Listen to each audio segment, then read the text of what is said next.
मिश्र, बाबा श्रीजुक्त अजित कुमार मिश्र, माँ श्रीमती कल्याणी मिश्र। घर जाजपुर जिलार रूढ़िया ग्राम। वर्तमान मु राष्ट्रीय संस्कृत विश्वविद्यालय तिरुपति +2 फास्ट ईयर पाठ पढ़ुची। पिलादिनु मोर संस्कृत विषय एवं भगवत धारणा पर जानिबार बहुत किछि इच्छा एवं सही विषय रे मो परिवार समस्त सदस्य एवं पितामाता आशीर्वाद रे मु आज पर्यंत सही विषय रे बहुत किछि आगे पारिछि एवं भविष्य में आगे भी तेणु आज मु श्रीमद् भगवद गीतार 11 अध्याय विश्वरूप दर्शन योग पाठ करने को जाऊँगी। आपण मानक आशीर्वाद मो सहित एभली रही था। धन्यवाद। ओम नारायणं नमस्कृत्यं नरं चैव नरोत्तमं देवीं सरस्वतीं व्यासं ततो जय मुदीरये। ओम श्री परमात्मने नमः।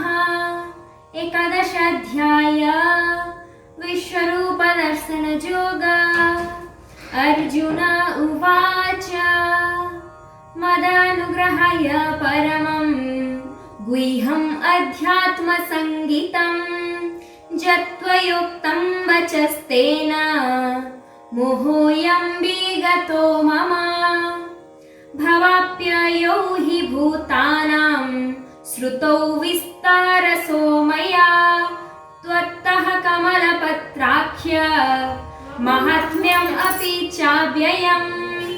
एवमेतज्जथार्थत्वम् आत्मानं परमेश्वर द्रष्टुमिच्छामि ते रूपम् ईश्वरं पुरुषोत्तम। मन्यसे यदि तच्छक्यं मया द्रष्टुम् इति प्रभो योगेश्वर ततो मे त्वं दर्शयात्मानमव्ययम्। श्रीभगवान् उवाच पश्य मे पार्थरूपाणि शतशोऽथ सहस्रशः नानाविधानि दिव्यानि नानावर्णाकृतीनि च। पश्यादित्यान् वसून् रुद्रान् अश्विनौ मारुतस्तथा बहून्यदृष्टपूर्वाणि पश्याश्चर्याणि भारत। इहैकस्थं जगत्कृत्स्नं पश्याद्य सचराचरम्। मम देहे गुडाकेश यच्चन्यद्द्रष्टुमिच्छसि न तु मां शक्यसे द्रष्टुम् अननैव स्वचक्षुषा। दिव्यं ददामि ते चक्षुः पश्य मे योगमैश्वरम्। सञ्जय उवाच एवमुक्त्वा ततो राजन् महायोगेश्वरो हरिः दर्शयामास पार्थाय परमं रूपमैश्वरम्। अनेकाद्भुतदर्शनम् अनेकदिव्याभरणम् दिव्यानेकोद्यतायुधम् दिव्यमाल्याम्बरधरम् दिव्यगन्धानुलेपनम् सर्वाश्चर्यमयं देवम् अनन्तं विश्वतोमुखम्।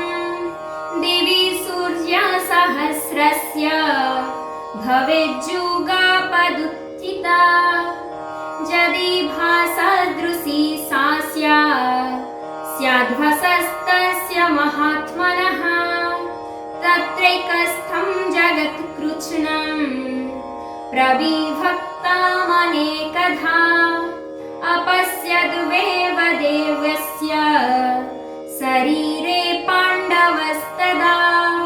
ततः स विस्मयाविष्टो हृष्टरोमा धनञ्जयः प्रणम्य शिरसा देवं कृताञ्जलिरभाषत।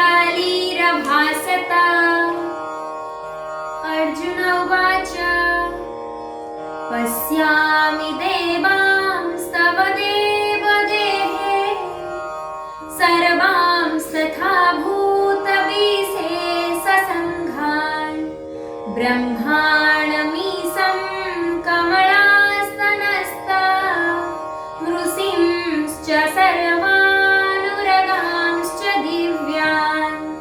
अनेकबाहूदरवक्त्रनेत्रम् पश्यामि त्वं सर्वतोऽनन्तरूपम् नान्तं न मध्यं न पुनस्तवादि पश्यामि विश्वेश्वर विश्वरूप किरीटिनं गदिनं चक्रिणं च तेजोराशिं सर्वतो दीप्तिमन्तम् पश्यामि त्वं दुर्निरीक्ष्यं समन्तात् दीप्तानलार्कद्युतिमप्रमेयम् त्वमक्षरं परमं वेदितव्यम् त्वमस्य विश्वस्य परं निधानम् त्वमव्ययः शाश्वतः धर्मगुप्ता सनातनस्त्वं पुरुषो मतो मे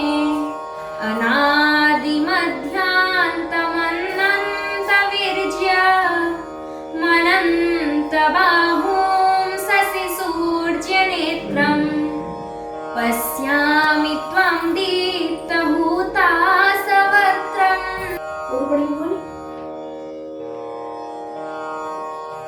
वा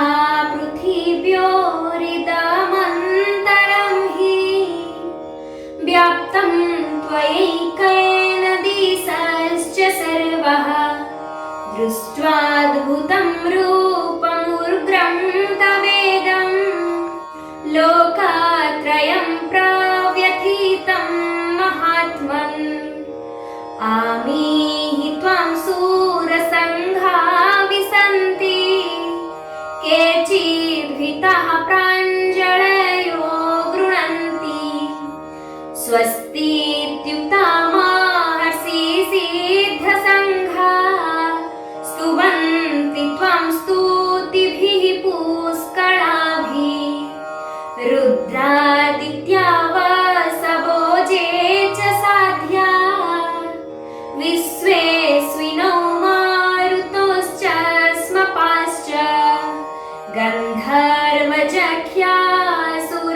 गन्धर्वजख्यासुरसिन्धसङ्घा वीक्ष्यन्ते त्वं विस्मिताश्चैव सर्वे रूपं महत्ते बहुवक्त्रनेत्रं महाबाहो बाहुबाहुरुपादम् बहुदरं बहुदंष्ट्राकराळं दृष्ट्वा लोकः प्रव्यथितास्तथाहं नभः स्पृशं दीप्तमनेकवर्णं व्यात्ताननं दीप्तविशालनेत्रं दृष्ट्वा हि त्वं प्रव्यथितान्तरात्मा धृतिं न विन्दामि समं च विष्णो दंष्ट्राकराळानि च ते मुखानि दृष्ट्वैव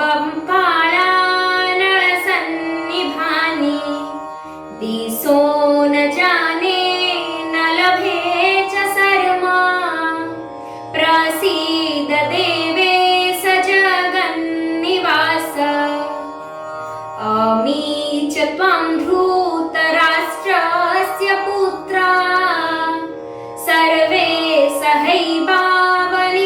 सहैवावनिपालसङ्घे भीष्मो द्रोणसूतपुत्रस्तथास्थौ सहास्मदीयैरपि जोधमुख्यै वक्त्राणि ते त्वारमाणा विसन्ति दंष्ट्राकराळानि भयानकानि केचिद् विलग्नादसनन्तरेषु सन्दृश्यन्ते चूर्णितैरुत्तमाङ्गैः यथा नदीनां बहवोऽम्बुवेगा समुद्रमेवाभिमुखा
विष्णो आख्याहि मे को भवानुग्ररूपो नमोऽस्तु ते देववर प्रसीद विज्ञातुमिच्छामि भवन्तमाद्यम् नहि प्रजानामि तव प्रवृत्तिम्।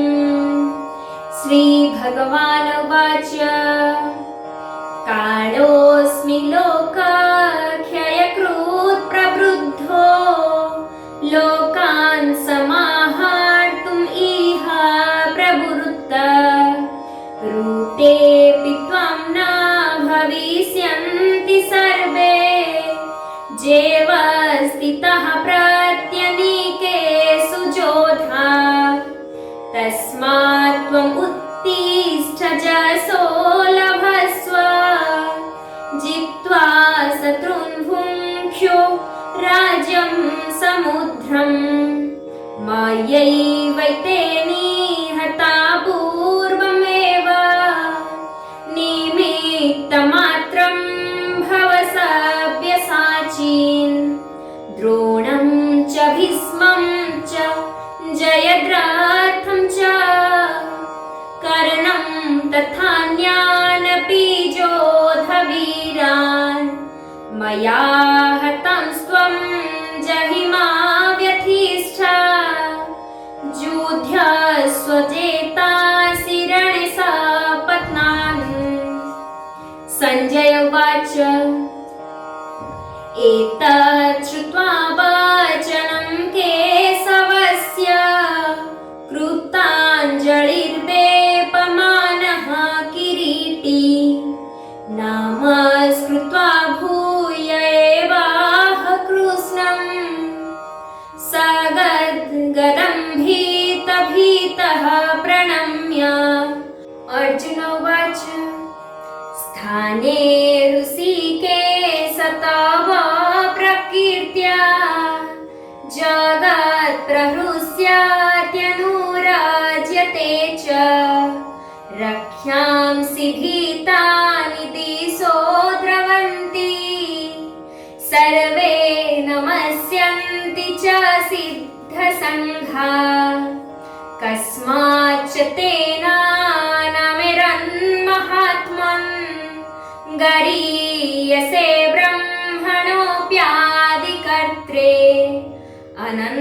अनन्तदेवेश जगन्निवास त्वामक्षरं सदसत्तः परं जगत् त्वामादिदेव पुरुषः पुराण त्वामस्य विश्वस्य परं निधानम् वेत्तासि देव्यं च परं च धाम त्वया ततं विश्वमानन्तरूप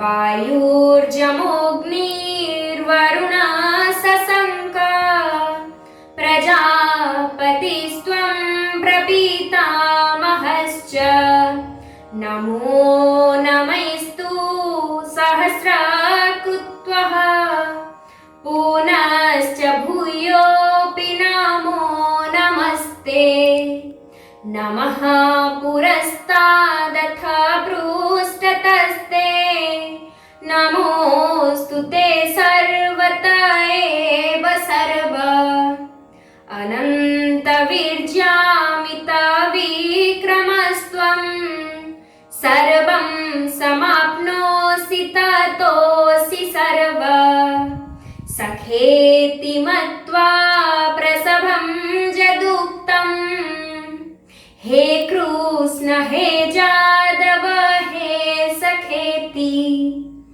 अजानता महिमानं तवेदं मया प्रमादात् प्रणयेन वापि जच्चावहासार्थम् असत्कृतोऽसि विहारसज्जासनभोजनेषु एकोऽथवाप्यच्युततश्च मह्यं तत्क्षामये त्वामहं प्रामेयम् पीतासि लोकस्य चराचरस्य त्वमस्य पूज्यश्च गुरुर्गरीयान्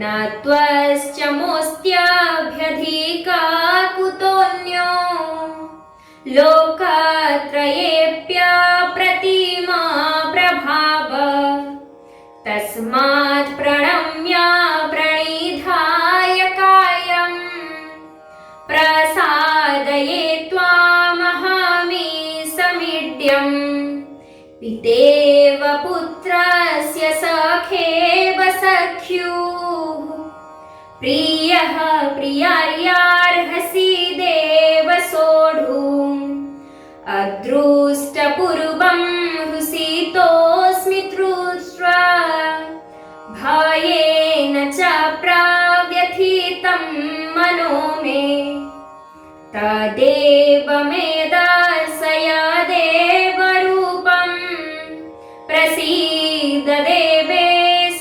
जगन्निवास किरीटिनं गदिनं चक्रहस्तम् इच्छामि त्वं द्रष्टुम् अहं तथैव तेनैव रूपेण चतुर्भुजेन सहस्रबाहो भव विश्वमूर्ते श्रीभगवान् उवाच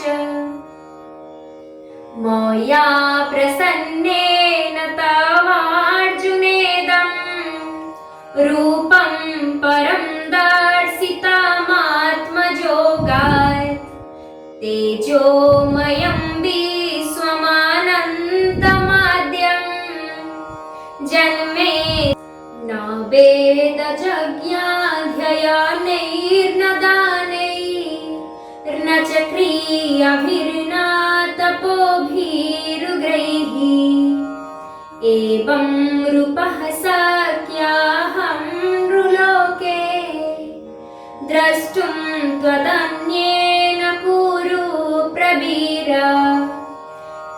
मा ते व्यथा मा च विमूढभावो दृष्ट्वा रूपं घोरमिदृं ममेदम्